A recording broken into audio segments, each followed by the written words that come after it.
berkekuatan 100. Well, the Defence Cooperation Agreement that we signed today with Indonesia is really the deepest, most significant defence agreement we've ever had with Indonesia.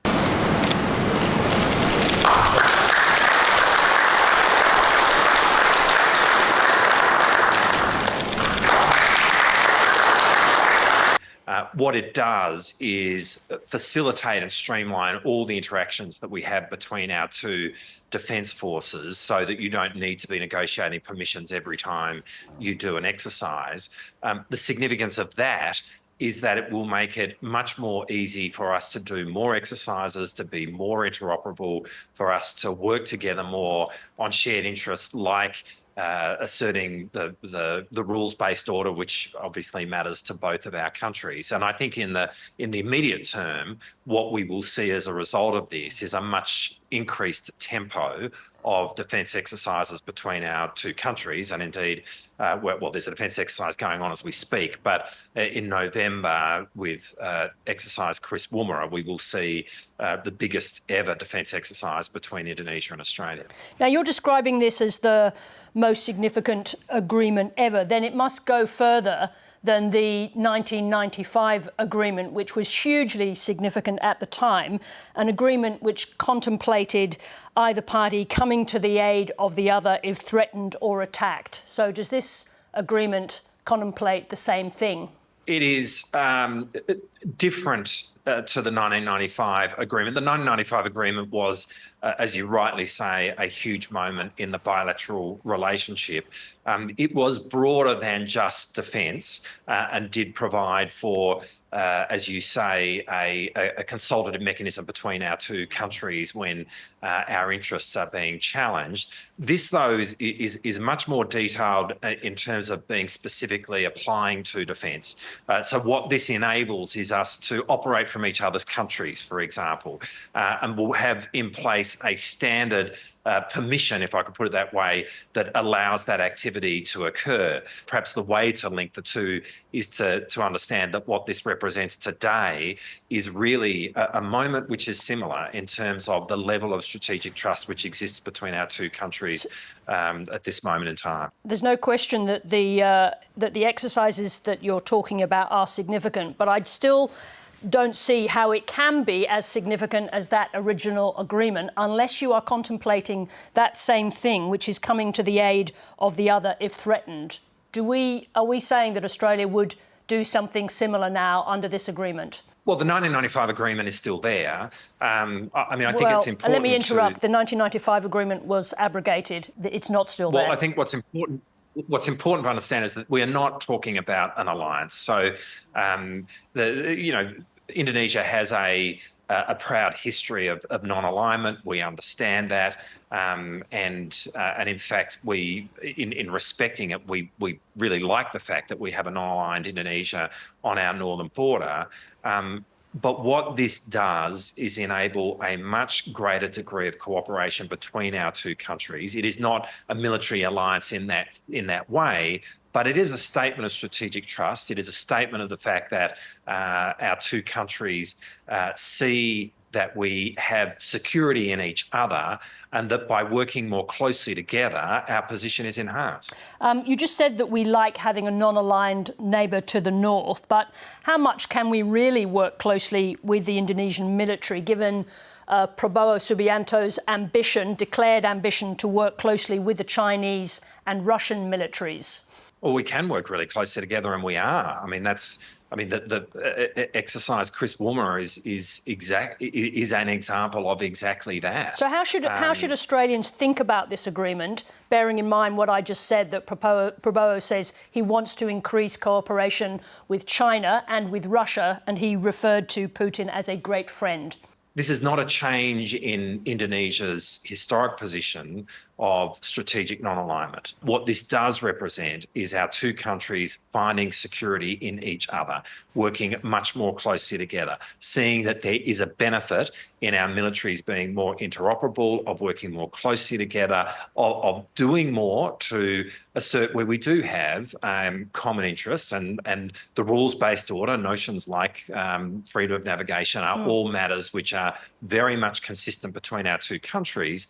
And the fact that we have this as a high point in our relationship, given our geography, given how important Indonesia is to us, is a moment which I think greatly enhances Australia's national security, as I think it does Indonesia's national security. Is Australia going to help Indonesia detect the presence of Chinese Navy in or under the water?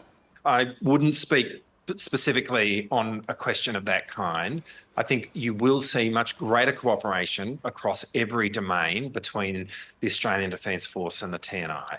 And that would include... And just for the sake of the audience, the TNI is the abbreviation for the Indonesian military. The Indonesian Defence Force, sorry. That would include greater activities in terms of maritime domain awareness. Again, okay, just tell us what that means. When you say maritime domain awareness, put that in plain speak. Well, I think that is having a sense of what is happening on the seas around us. So that sounds closer to the answer yes to the question, would we help Indonesia detect the presence of China on or under the water? Well, I don't want to be specific to a country. What we're about is improving Indonesia's capability, as we are about increasing our interoperability and our engagement with Indonesia. I mean, the benefit for Indonesia in this is literally the opportunity to improve their capability through working more closely with Australia. We certainly want to facilitate that. And again, I think a stronger Indonesia in terms of its military capability is very much in Australia's national interest. So would Australia have a role in helping Indonesia if the Chinese made a more aggressive move on the Natuna Islands that Indonesia regards as its exclusive economic zone? Is that something you envisage? Well, again, I'm not going to walk down a path of a hypothetical. What we're interested in is improving Indonesian capability, and that's what this agreement will help facilitate from Indonesia's point of view, as it builds a much greater engagement and interoperability from our point of view. In the event of conflict to the north of Australia, does this mean that Australian nuclear-powered submarines would be able to pass at depth through Indonesian waters, and also would our planes be able to fly through Indonesian airspace? Well, I mean, we observe all the rules of the sea and airspace in terms of the way in which we engage, and Indonesia is completely aware of that.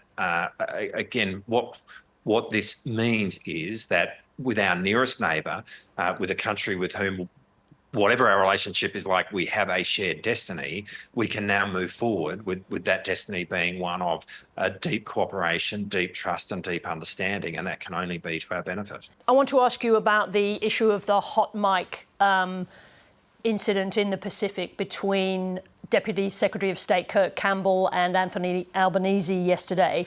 The problem with that is it gave the impression that the US and Australia were carving up the Pacific in terms of their strategic interests. How much damage did that conversation do? I think way too much is being made of that. I mean, I'd make 2 points. Firstly, at the Pacific Island Forum, we announced a $400 million program in relation to policing in the Pacific. I know firsthand in the engagement that I have with the Pacific how law and order is a real issue for many countries of the Pacific. And this is going to greatly enhance the capacity of countries in the Pacific, and it's a really constructive contribution we can make. So it is of itself a great announcement. Notwithstanding, Kurt Campbell said to Anthony Albanese that he was allowing Australia, on the instructions of Kevin Rudd, to have his lane. What can that mean other than you have your strategic interests, we have ours? Way too much is being made of two people having that conversation.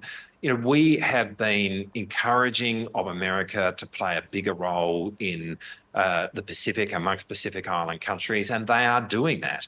And we are really pleased with the efforts of the Biden administration in terms of what they've done in the Pacific. So, I mean, what you've got here is Australia. We've always been engaged with the Pacific. We are ourselves doing more and placing it very much front and centre in our worldview, which is really, really important.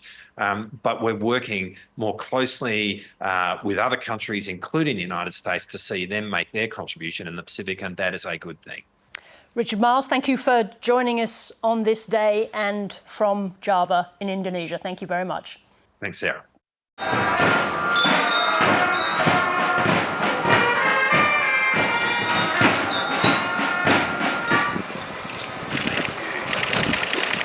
Such an honour. That really is such an honour. Thank you.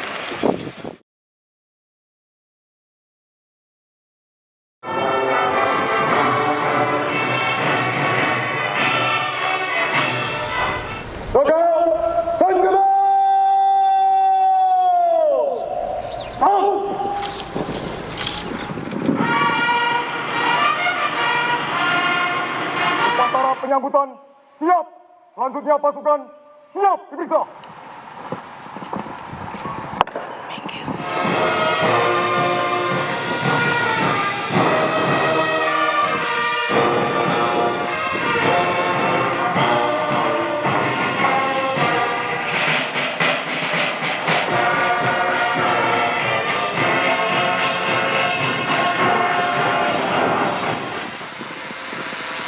Kali ini berkekuatan 100.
Baru saja kita menandatangani suatu perjanjian kerjasama pertahanan yang merupakan suatu tonggak bersejarah.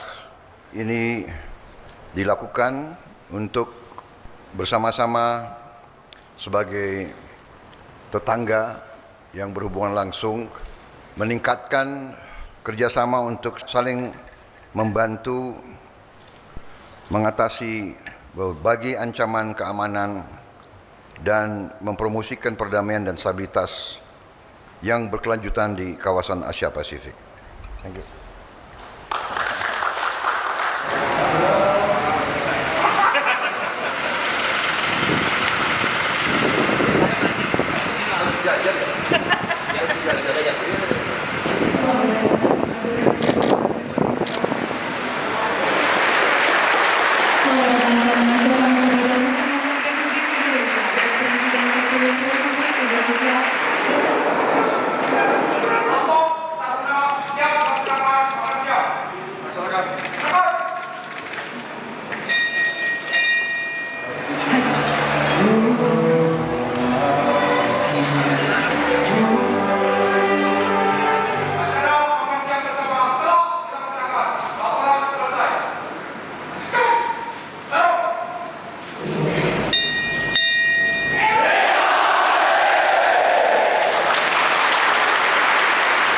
Saya bisa melihat semangat dan disiplin prajurit-prajurit dengan baik.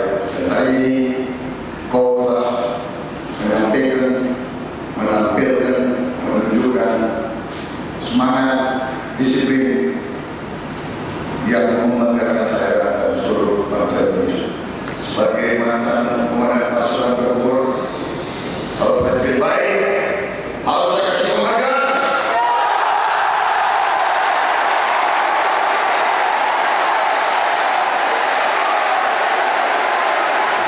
Today has been a very significant occasion in the relationship between Australia and Indonesia. The agreement that we signed today was hugely and will be hugely significant.